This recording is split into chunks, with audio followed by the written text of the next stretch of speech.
Shut up. You don't belong here. Officer Marcus Riley's voice tears through the packed federal courtroom. His face burns red as he glares at the black woman presenting evidence at the podium. You people come in here lying about good cops, destroying families, ruining lives. His finger stabs the air toward her. The woman continues speaking calmly. Your unit shows patterns of I said shut up. Riley charges forward, boots pounding marble. 20 phones start recording.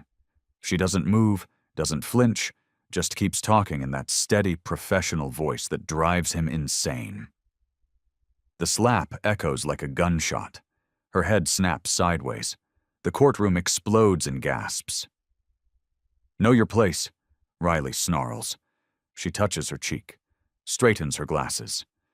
When she looks up, her eyes are ice cold. Something shifts in her stance. Her military training kicks in. Riley has no idea what's coming next. He has no idea who he just hit. Los Angeles hums with tension this Wednesday afternoon. Outside the federal courthouse, protesters wave signs reading Reform Now and Back the Blue. Inside the marble halls echo with footsteps of lawyers, activists, and reporters gathering for what everyone knows will be explosive. Courtroom 7C sits packed to capacity. Judge Maria Gonzalez presides over hearings that could reshape American policing forever. The air crackles with anticipation as cameras focus on the witness stand. At the podium stands Alicia Thompson, though most people in this room don't know her name. She wears a simple black suit, no jewelry, no badges of office. Her wire-rimmed glasses catch the light as she shuffles through manila folders thick with evidence. To everyone watching, she looks like just another expert witness. Maybe a professor, maybe a researcher. They have no idea she's a sitting member of Congress. Thompson keeps her identity hidden on purpose. She wants her evidence to speak, not her political status. Her soft voice carries clearly through the courtroom microphone as she presents statistics that make seasoned officers shift uncomfortably. In the past 4 years, excessive force complaints have increased 51% in predominantly minority neighborhoods, she says, clicking to her next slide. Behind her, Officer Marcus Riley stands at attention by the courtroom's side door. He was transferred here just last week from the 7th District. Disciplinary action disguised as a promotion. His supervisor told him he'd be providing security for another one of those police misconduct hearings. Riley didn't bother reading the briefing materials. He figured it was the same old story. Activists and troublemakers trying to tear down everything he'd spent 16 years building. At 39, Riley comes from 3 generations of cops. His grandfather walked the beat in the 1970s. His father became a detective before taking a bullet in 1996. His brother died in the line of duty just 3 years ago. To Riley, the badge isn't just a job. It's sacred family heritage. He watches Thompson with growing anger. Everything about her irritates him. Her calm demeanor, her fancy charts and graphs, the way she speaks like she knows what it's really like out there on the streets. Riley doesn't know that Thompson served 2 tours in Afghanistan as a Marine Corps captain. He doesn't know she earned a Bronze Star for valor. He doesn't know she can disarm a man twice her size in under 4 seconds. All he sees is another privileged activist with an agenda. Thompson continues her presentation, unaware of Riley's growing hostility. She's dealt with hostile audiences before. Angry town halls, contentious committee meetings, late-night congressional sessions that stretched until dawn. This feels routine.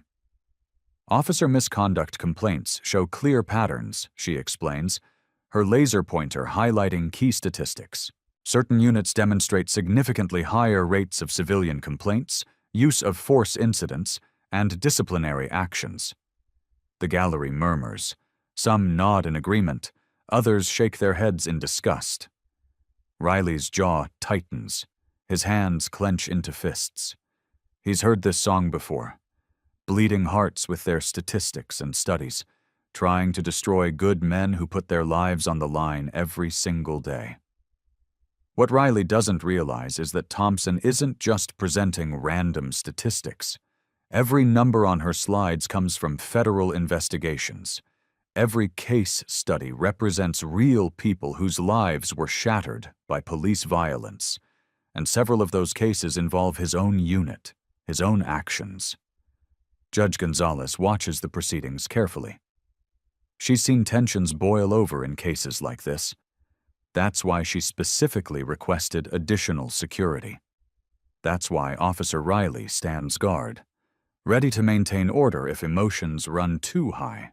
Neither the judge nor anyone else in the courtroom realizes they've placed a ticking time bomb right behind the woman whose evidence is about to destroy him. Thompson advances to her next slide. Riley's photo appears on the screen, his official department headshot, alongside a list of civilian complaints dating back 8 years. The temperature in the room seems to drop 10 degrees. The courtroom holds its breath as Thompson clicks to her next slide. Riley's official police photograph fills the screen. His dress blues, confident smile, 8 years of civilian complaints scrolling below. Case Study 14 involves Officer Marcus Riley, District 7, Thompson announces calmly. Riley's face burns red. Every person in that packed courtroom stares at his photo while she reads his dirty laundry.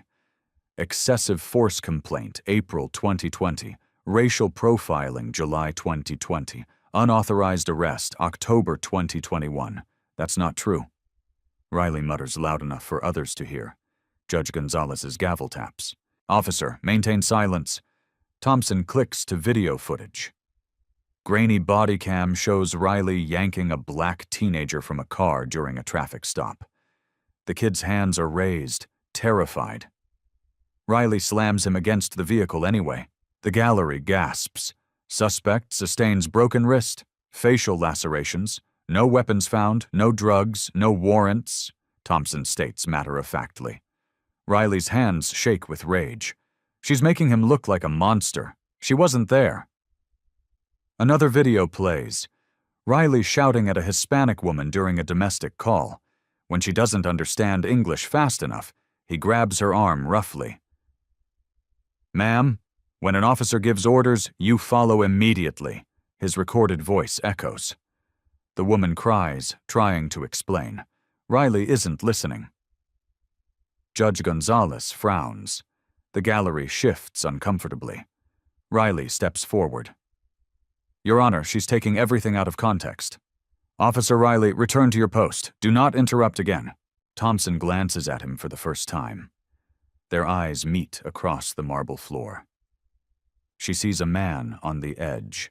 He sees an enemy destroying his life. Thompson turns back to her microphone. The pattern continues through 19 documented incidents. Riley's radio crackles with his supervisor's warning to stay in position, but Riley's not listening anymore. All he hears is his reputation dying one statistic at a time.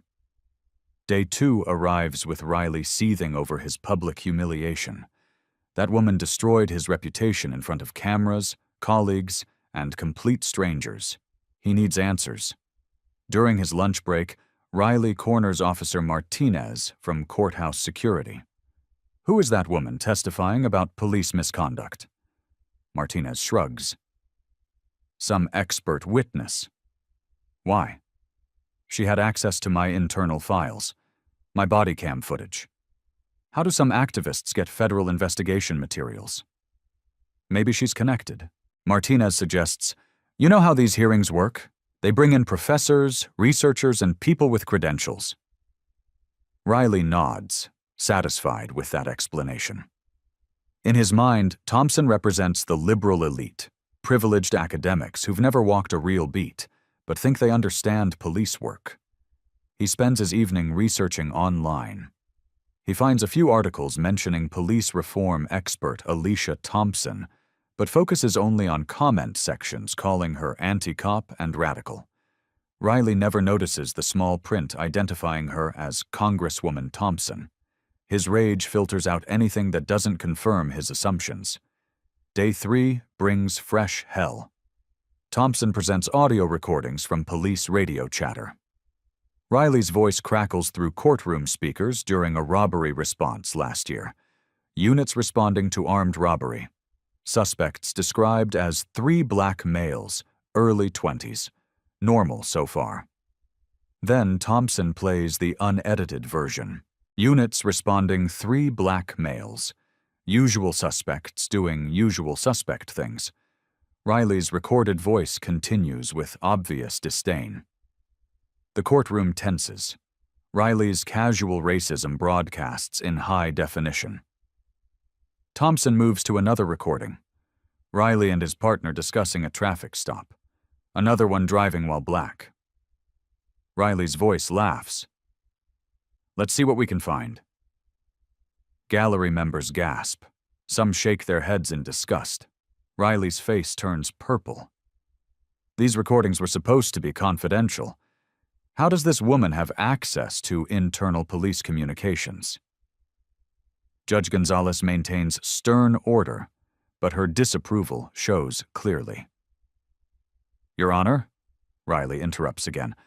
Those recordings are taken completely out of context. Officer Riley, final warning. One more outburst and you'll be removed from this courtroom. Thompson doesn't even look at him. She advances to her next exhibit with professional calm that drives Riley insane. Day 4 escalates further. Thompson presents systematic analysis showing Riley's unit targeting minority neighborhoods at rates 370% above district average. Her charts show arrest patterns, complaint ratios, use of force statistics. Every number damns Riley's unit deeper. Statistical analysis reveals clear bias and enforcement patterns. Thompson explains traffic stops in predominantly black neighborhoods occur at rates dramatically exceeding population demographics. Riley can't stay quiet. That's because that's where the crime is. Judge Gonzalez slams her gavel. Officer Riley, you're out of order. She's twisting statistics to fit her agenda. Riley shouts back. Bailiff, escort Officer Riley from my courtroom.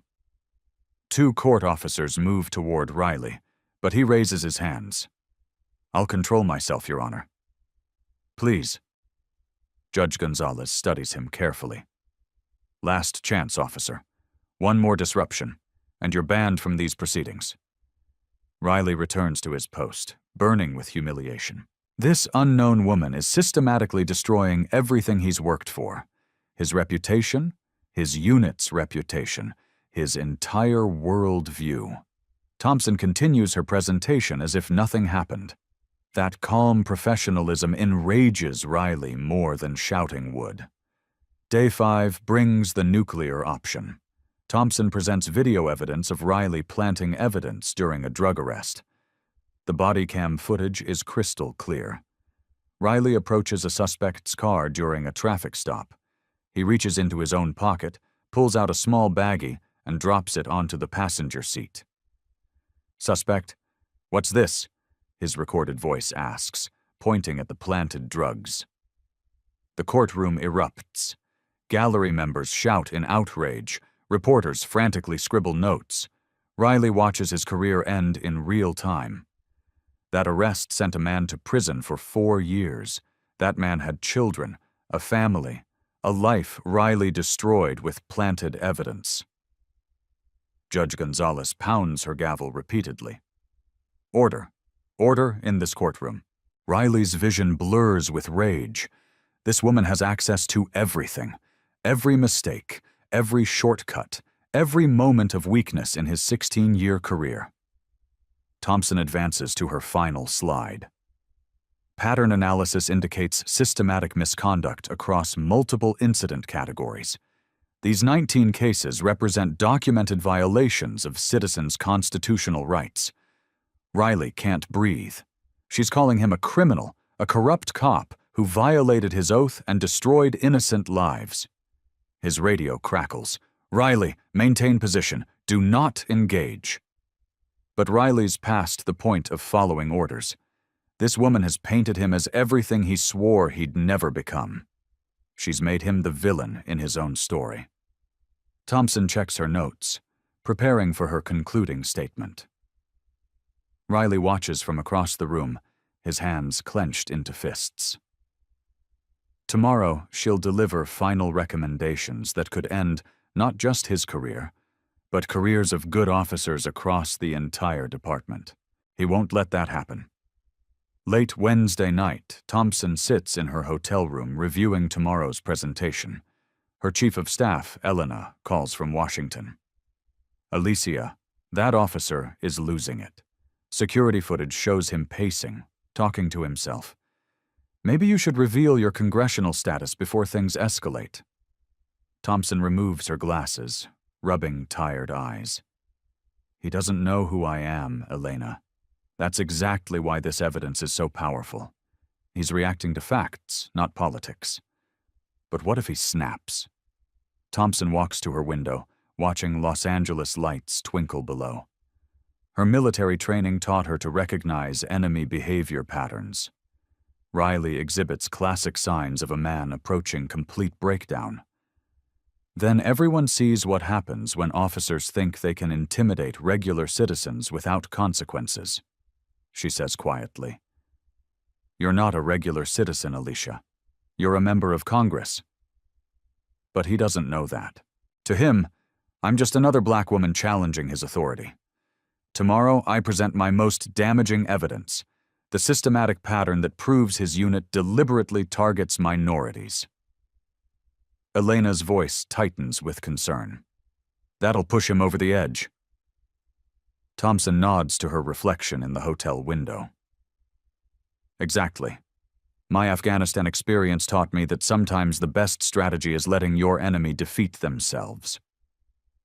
She opens her laptop, reviewing security protocols for federal courtrooms. If Riley loses control, she wants maximum witnesses and complete documentation. Elena, make sure all major networks have camera crews tomorrow. I want everything recorded. Alicia, you're playing with fire. Thompson closes her laptop with quiet determination. I'm ending this the right way. When Riley shows his true nature, the world will understand why we need police reform. Her phone buzzes with a text from her teenage daughter. Mom, be careful tomorrow. I saw the news coverage. Thompson smiles, typing back, Don't worry, sweetheart. Mom knows how to handle bullies. She doesn't mention that Riley outweighs her by 80 lb and carries a service weapon. She doesn't mention that her Krav Maga training hasn't been tested in real combat for 4 years. Tomorrow, she'll find out if preparation trumps desperation. Thursday morning arrives with tension thick enough to cut. The courthouse steps swarm with reporters, protesters, and curious onlookers. Inside, courtroom 7C fills beyond capacity. Every seat taken, people standing along walls, cameras positioned for maximum coverage. Judge Gonzalez calls the session to order. Miss Thompson, please proceed with your concluding presentation. Thompson approaches the podium carrying a thick manila folder. She adjusts her microphone, glances briefly at Riley standing rigid by the side door, then begins. Your Honor, today I present comprehensive analysis demonstrating systematic misconduct patterns that demand immediate intervention. Riley's jaw clenches.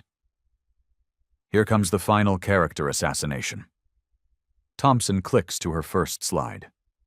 Statistical analysis reveals targeting patterns that violate constitutional equal protection guarantees.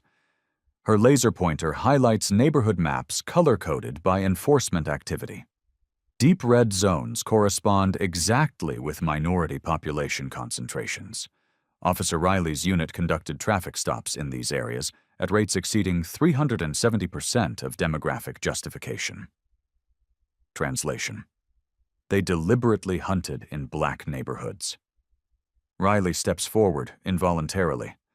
That's not hunting. That's responding to crime patterns. Judge Gonzalez's gavel cracks. Officer Riley, final warning. Thompson continues without acknowledging the interruption. Arrest-to-conviction ratios tell the real story. Riley's unit 37% conviction rate. Department average 68%. This suggests arrest based on bias rather than evidence. She advances to video compilation footage. Exhibit 25. Pattern behavior analysis.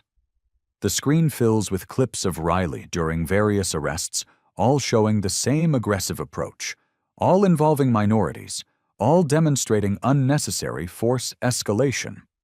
In one clip, Riley yanks an elderly black man from his car during a broken tail light stop. The man moves slowly due to arthritis. Riley interprets this as resistance. "Sir, when I say move, you move." Riley's recorded voice shouts, "Officer, I'm trying. My joints. I don't want to hear excuses." The elderly man stumbles. Riley grabs his arm roughly, spinning him against the vehicle. Gallery members gasp in horror. This isn't law enforcement. This is abuse of power.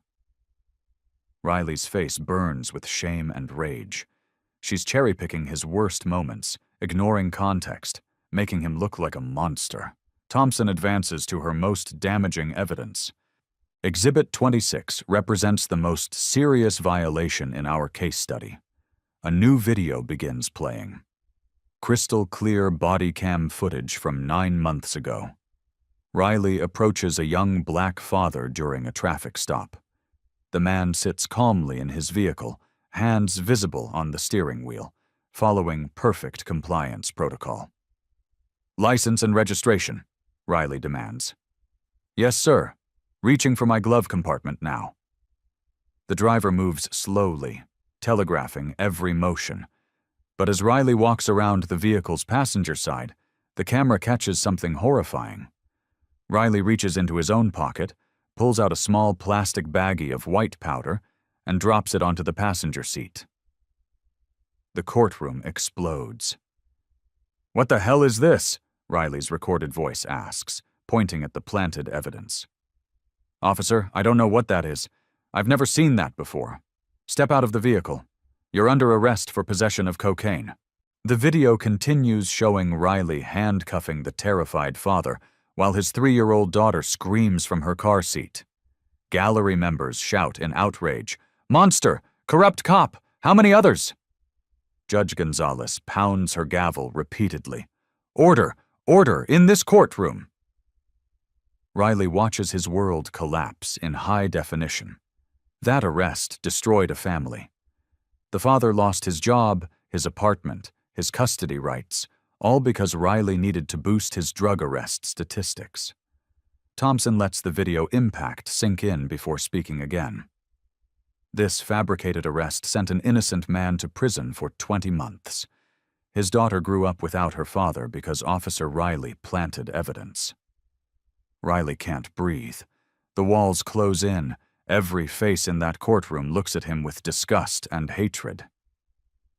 "Your Honor, she's lying," he shouts desperately. "That video is edited. It's fake news." "Officer Riley, you're out of order. She's destroying innocent officers with doctored evidence." Thompson turns slightly, making eye contact with Riley for the second time. Her voice remains professionally calm. "Officer, Federal Forensic Analysis confirms video authenticity. No editing, no manipulation." Riley's mind snaps. This woman has systematically destroyed his reputation, his career, his entire identity. She's made him the poster child for everything wrong with American policing. "You don't know what you're talking about." Riley roars, abandoning his post. His heavy boots thunder on marble as he storms toward the podium. 20 phones start recording. News cameras swivel to follow his approach. "You activists come in here with your lies and statistics, trying to destroy good men who risk their lives every day." Thompson doesn't move, doesn't step back, doesn't show fear. You've never walked a beat, never faced down a gang member, never held a dying partner. Riley's voice cracks with emotion and rage. He reaches the podium in 5 quick strides. Thompson continues speaking into her microphone with unshakable composure. "Pattern analysis indicates systematic targeting of minority communities through shut up." Riley's hand flies across her face with the sound of a thunderclap. The slap echoes through absolute silence. Her head snaps sideways. Her glasses fly off, clattering on marble. Know your place and keep your mouth shut, you lying. Time freezes.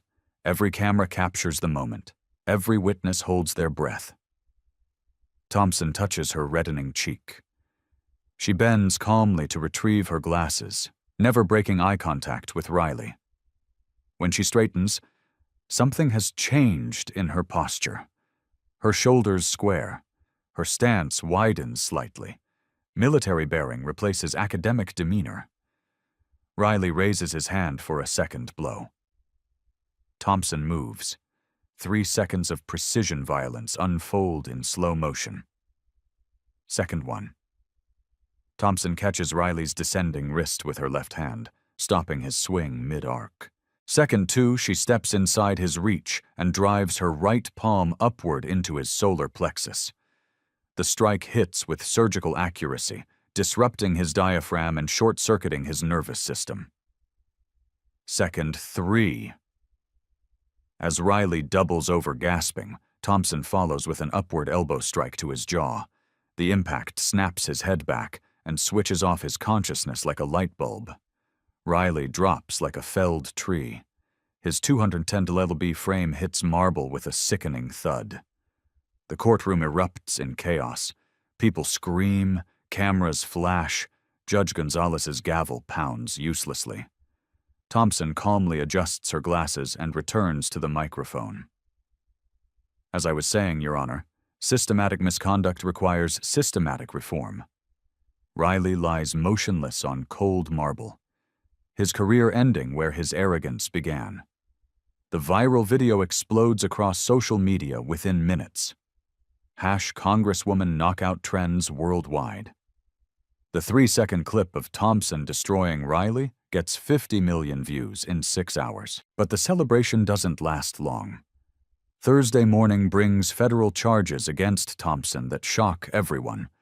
Assault and battery on a police officer, assault on a federal employee, disturbing the peace in a federal courthouse. Each charge carries potential prison time. The legal trap springs with devastating precision. District Attorney Carlos Ruiz, an ambitious prosecutor with political aspirations, holds a press conference outside the courthouse. News crews packed the steps where protesters gathered just days before.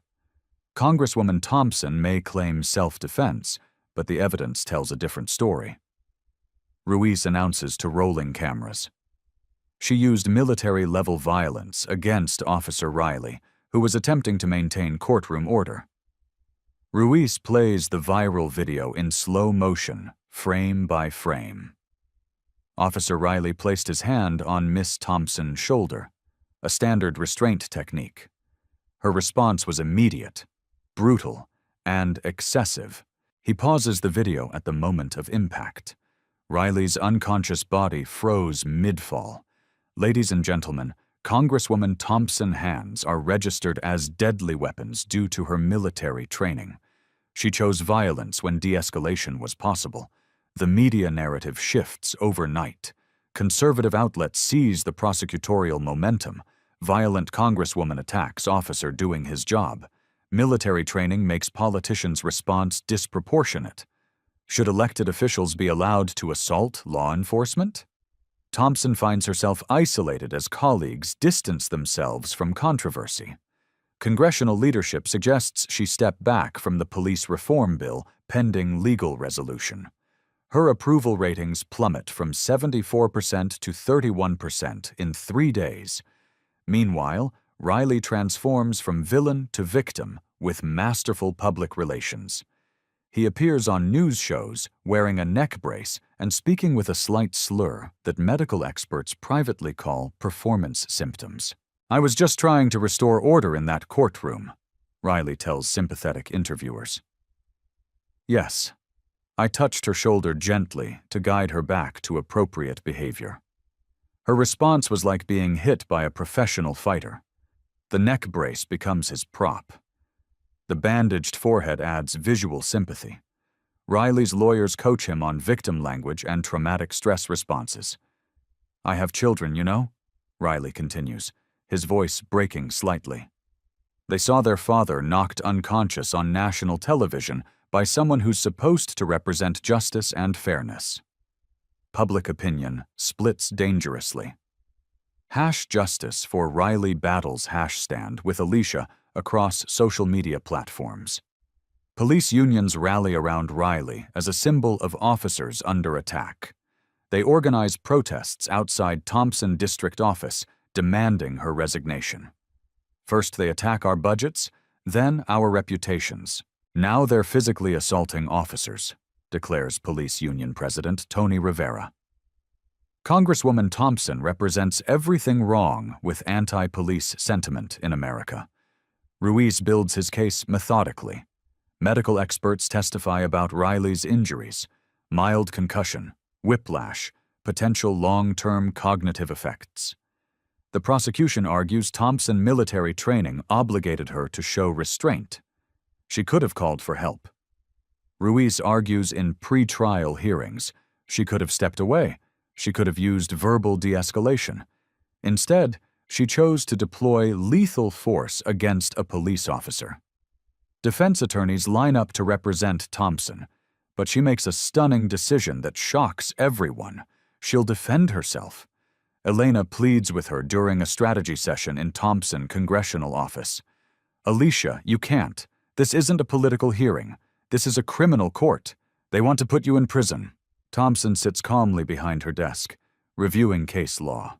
"Elena, I spent my military career defending constitutional principles.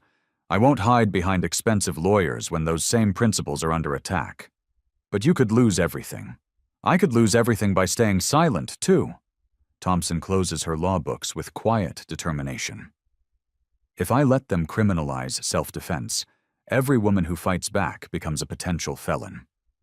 The pretrial discovery process reveals the case's true nature.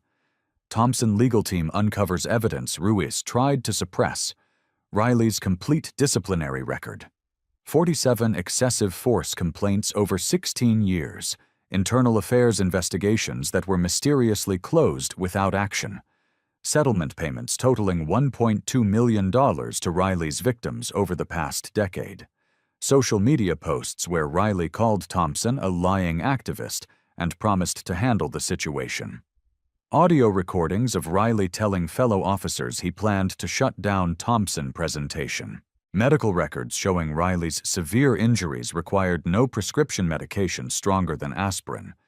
But Ruiz fights to exclude most of this evidence, arguing it's irrelevant to the specific incident in question. "Your Honor, Officer Riley's past conduct doesn't justify Congresswoman Thompson's violent response." Ruiz argues during motion hearings. She didn't know about prior complaints when she chose to assault him. Judge Maria Gonzalez, the same judge who witnessed the original incident, finds herself in an impossible position. The case has become a referendum on police accountability, women's rights, and political power. Outside the courthouse, the battle lines are drawn. Supporters rally behind both sides. Thompson defenders argue she stood up to a corrupt system. Riley supporters claim she represents dangerous anti-police sentiment. The trial date approaches with the weight of national attention. Thompson faces 5 years in federal prison if convicted on all charges. Ruiz believes he has an unwinnable case. Video evidence shows clear assault. Thompson used disproportionate force. The law seems straightforward, but he doesn't know about Thompson's secret weapon. The truth about what really happened in that courtroom, and why Riley attacked her in the first place. The discovery that will change everything sits in federal investigation files that Ruiz never bothered to read completely. Thompson has been preparing for this battle her entire adult life. First as a Marine, then as a Congresswoman.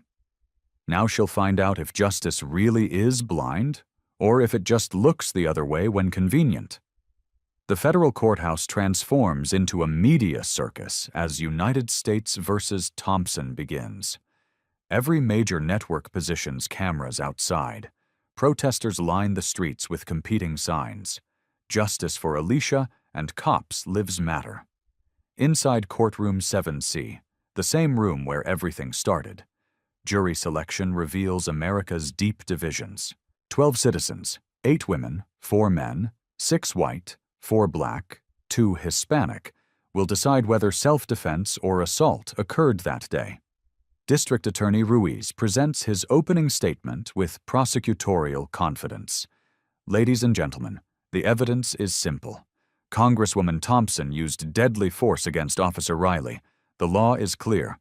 Her response was excessive, disproportionate, and criminal.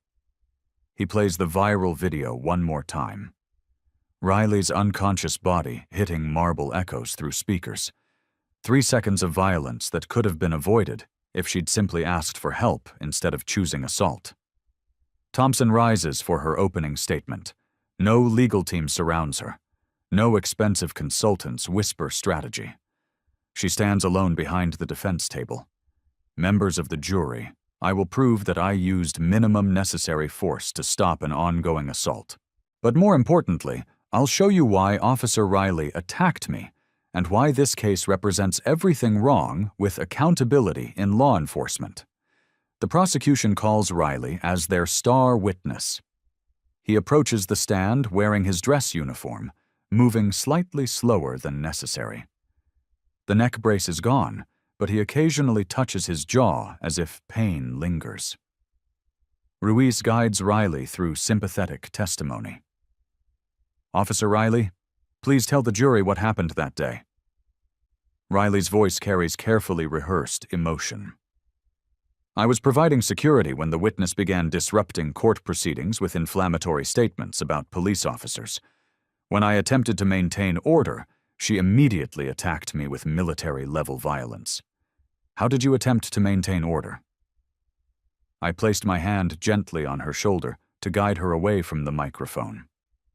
Standard crowd control technique, nothing aggressive. Ruiz nods sympathetically. What happened next?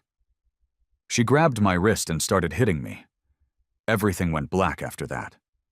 Next thing I remember, I was waking up on the floor with paramedics checking my pulse. The prosecution's medical expert testifies about Riley's injuries, mild concussion, whiplash, possible long-term cognitive effects from the assault. Ruiz builds his case methodically. Thompson used excessive force. Her military training made her dangerous. Riley was just doing his job. Then Thompson begins her cross-examination of Riley.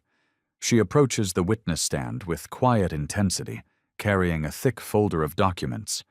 Her voice remains professionally calm, but something predatory lurks beneath the surface. Officer Riley, you testified that you gently touched my shoulder. Let's examine that claim. Thompson activates the courtroom's video system. The viral footage appears on screens throughout the room. Officer Riley, does this look gentle to you? The video plays in slow motion, Riley's open palm striking Thompson's face with obvious force. The crack of impact echoes through speakers. Riley shifts uncomfortably. The camera angle is misleading. I see. So, you're claiming this video is inaccurate. Camera angles can be deceptive. Thompson advances to her next line of attack. Officer Riley, how many excessive force complaints have you received in your 16-year career? Ruiz objects. Relevance, Your Honor. I'll allow it. Judge Gonzalez rules. Riley hesitates. A few. It comes with the job. A few? Let's be specific. Thompson opens her folder. 47 complaints. Isn't that correct? Objection. Overruled. Answer the question, Officer Riley. Riley's confident demeanor cracks slightly. Yes, but most were unfounded. Most, according to internal affairs records. How many resulted in disciplinary action? Riley's lawyer whispers urgently. But Thompson continues relentlessly. 12 sustained complaints, Officer Riley. 12 times your department found you guilty of misconduct, yet you remained on active duty. Why? Ruiz objects repeatedly, but the damage accumulates. Thompson systematically dismantles Riley's credibility with his own recorded actions. She presents audio recordings of Riley using racial slurs during arrests. Video footage of him planting evidence, witness testimony about his threatening behavior towards civilians. Officer Riley, on April 16, 2022, you told Officer Martinez, and I quote, "Sometimes these people need to be reminded who's really in charge. What did you mean by these people?" Riley's composure completely collapses. "I meant criminals, people who don't respect authority. You meant black people, didn't you?" "No, that's not what I meant." Thompson plays another recording. Riley's voice fills the courtroom. Another driving while black situation. "Let's see what we can pin on this one." The jury watches Riley's face turn red with embarrassment and rage. "Officer Riley, isn't it true that you attacked me because you couldn't tolerate a black woman presenting evidence of your misconduct?" "That's not true." "Isn't it true that you never bothered to learn my identity because you assumed I was just another troublemaker you could intimidate?" Riley explodes exactly as Thompson predicted. "You people always play the race card. You got your position because of affirmative action, not because you earned it." The courtroom gasps. Ruiz buries his head in his hands. Riley's mask finally falls completely. Thompson remains ice-cold calm. "Thank you, Officer Riley. No further questions?" Thompson takes the stand in her own defense. She speaks directly to the jury with quiet authority. "Members of the jury, I served 2 tours in Afghanistan defending American principles. I've faced enemy fire, improvised explosives, and life-threatening situations most people can't imagine." She pauses, making eye contact with each juror. "Officer Riley slapped me because he thought I was powerless. He thought he could silence me with violence because I appeared to be just another black woman. He could intimidate." Thompson describes her military training in precise detail. Krav Maga teaches proportional response. "I could have broken Officer Riley's neck. I could have crushed his windpipe. I could have inflicted permanent damage." She demonstrates the movements in slow motion, showing the jury exactly how controlled her response was. "Instead, I use the minimum force necessary to stop his assault." 3 strikes. Block, disable, neutralize. Textbook defensive technique. Ruiz's cross-examination fails miserably. Thompson answers every question with calm precision, never losing composure despite aggressive questioning. The closing arguments reveal the case's true stakes. Ruiz makes a final plea. Congresswoman Thompson chose violence when other options existed. The law applies equally to everyone, regardless of political position. Thompson addresses the jury one last time. Officer Riley represents a system that believes some people can be assaulted without consequences. Today, you decide whether that system is right. Jury deliberation lasts 4 hours and 17 minutes. When they return, the foreman stands. On the charge of assault and battery, we find the defendant not guilty. The courtroom erupts in celebration. Thompson maintains her composure, but tears glisten in her eyes. Justice has been served, but the real victory is just beginning. The courthouse steps explode into celebration as Thompson emerges victorious. Supporters lift signs reading, "Justice served and self-defense is not a crime." Cameras capture every moment as she addresses the crowd with quiet dignity. Today proves that no one, regardless of their badge or position, is above the law, Thompson declares. And no one, regardless of their race or gender, is below its protection. The crowd roars approval chants of Alicia. Alicia echo off federal building walls. Riley's downfall accelerates rapidly. Within hours of the verdict, the Metropolitan Police Department fires him for conduct unbecoming an officer. His union, embarrassed by his racist courtroom outburst, withdraws all support. Federal prosecutors file civil rights violation charges based on his recorded statements and planted evidence. The FBI opens investigations into every arrest Riley made over 16 years. Dozens of wrongfully convicted victims line up with lawyers demanding justice. Riley's personal life crumbles simultaneously. His wife files for divorce, citing irreconcilable differences and public humiliation. His children refuse contact, ashamed to share his name. The family home goes into foreclosure as legal bills mount. His pension disappears due to felony conviction. Job applications get rejected the moment employers Google his name. The viral video of his knockout follows him everywhere, a permanent reminder of consequences. Meanwhile, Thompson experiences complete vindication on every front. Her approval ratings skyrocket to 84%, the highest for any freshman congresswoman in decades. Congressional leadership apologizes for distancing themselves and fast-tracks her police reform legislation. The Sojourner Truth. Police Accountability Act passes both houses with overwhelming bipartisan support. House vote 289, 146. Senate vote 6436. The president signs it in a Rose Garden ceremony with Thompson at his side. The legislation revolutionizes American policing overnight. Body cameras become mandatory for all federal law enforcement. Independent oversight boards gain subpoena power. Officers with excessive force complaints face automatic review. Thompson's story spreads globally, inspiring similar reforms worldwide. The Thompson Standard becomes international shorthand for proportional self-defense against authority figures who abuse their power. Hash stand-up like Alicia trends across social media platforms as millions share stories of standing up to bullies. Self-defense classes report 400% enrollment increases, particularly among women of color.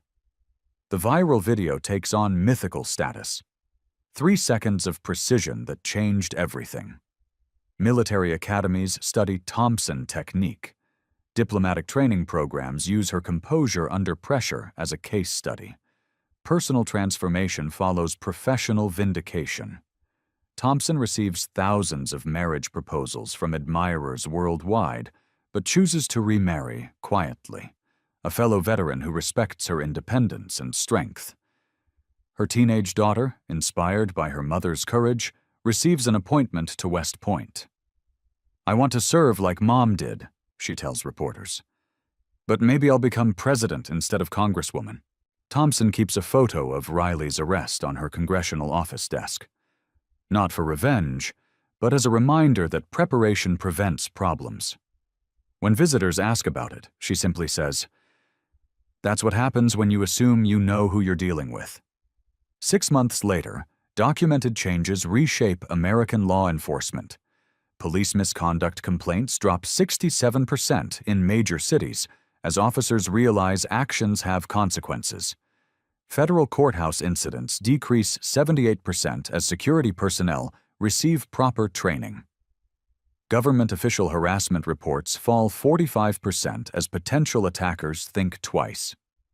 The ripple effects continue expanding. International security agencies study the Riley Protocol. What not to do when confronting unknown individuals. Diplomatic Corps report 89% reduction in mistaken identity incidents. Riley serves his federal sentence in minimum security prison, occasionally seeing his viral knockout on television. Fellow inmates call it the slap heard around the world. He finally understands what his ignorance cost him. Thompson's legacy grows beyond single legislation. She becomes the quiet congresswoman who let her actions speak louder than words. Her military bearing and unshakable composure under pressure inspire millions. The lesson resonates worldwide. Sometimes the biggest mistakes come from assuming you know who you're dealing with. And sometimes the biggest victories come from showing exactly who you are when tested. Statistical revolution confirms lasting change. Asterisk security protocol compliance up 96%. Asterisk self-defense training enrollment sustained 340% increase. Asterisk federal workplace incidents down 78%. Asterisk cross-agency coordination improved 67%. Thompson walks through the Capitol with new respect from colleagues who witnessed her grace under fire. She wears a small congressional pin, now not for protection, but to help others do their jobs properly. But the story's impact reaches far beyond one courthouse, one cop, or even one congresswoman. It proves that courage, preparation, and composure can change the world when someone finally says enough. 3 years later, the anniversary of the slap that changed everything became National Recognition Day, celebrating the importance of knowing who you serve and protect before making assumptions. The Riley Protocol, named ironically after the officer whose ignorance sparked worldwide reform, revolutionizes security training globally. Federal buildings from Washington to Tokyo implement verify before confront procedures. Diplomatic incidents drop 89% as officials properly identify visitors before challenging them. Thompson chairs the House Judiciary Subcommittee on Civil Rights, having authored 23 pieces of landmark legislation. Nobel Peace Prize nomination arrives for her criminal justice reform work. Time magazine names her Person of the Decade for reshaping American policing through 3 seconds of courage. The viral video continues generating 15,000 daily views across platforms, studied in self-defense classes worldwide, analyzed in diplomatic training seminars, memed into dozens of languages. It symbolizes consequences for willful ignorance and the power of preparation over assumption. Educational revolution spreads globally. Alicia Thompson Leadership Institutes operate in 31 cities, teaching situational awareness and constitutional civics. Military academies include her case study and command training. Corporate America adopts verification before confrontation policies. International impact stories flood social media. Tokyo security guards prevent diplomatic incidents by properly identifying visiting congressmen before challenging suspicious behavior. A London police officer credits Thompson's story for making him verify credentials before confronting civilians who turned out to be undercover MI5. Berlin government buildings adopt Riley prevention protocols. #verify before confronting becomes a global hashtag with 2.8 million posts. Government workers worldwide wear better identification. Security forces implement assumption audits examining bias and threat assessment. Riley serves year 4 of federal sentence working in the prison library, helping inmates with legal research. Divorced, minimal contact with children who changed their surnames. Occasional interviews where he admits, "I destroyed my life because I chose not to learn who I was supposed to protect." His story becomes a cautionary tale taught in police academies. What happens when officers let prejudice override procedure?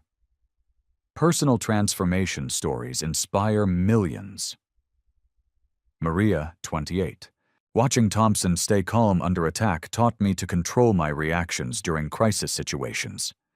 David, 35. Security guard, who credits training from Thompson case with preventing workplace violence through proper identification procedures. Ashley, 19. West Point cadet, inspired by Thompson military bearing under pressure. Statistical revolution continues 3 years later.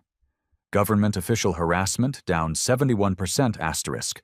Mistaken identity confrontations down 84% asterisk. Security protocol compliance up 98% asterisk. Federal workplace incidents down 81%. Thompson approval rating holds steady at 79%. Presidential speculation grows as colleagues recognize her unique combination of military experience, legislative skill, and proven grace under fire. She still rides Metro to work, now with discreet security. Her daughter graduated valedictorian, heading to West Point, following maternal footsteps. Thompson keeps an updated photo of Riley in prison uniform, reminder that choices have lasting consequences. The continuing legacy. Thompson's calm response becomes a textbook example of leadership under pressure. Studied by everyone from diplomats to CEOs to parents teaching children about conflict resolution, Her quiet strength proves that sometimes the most powerful response to aggression is controlled precision rather than escalated violence. Call to action. The story of Alicia Thompson proves that sometimes life's most important moments come when we're tested by people who completely underestimate us.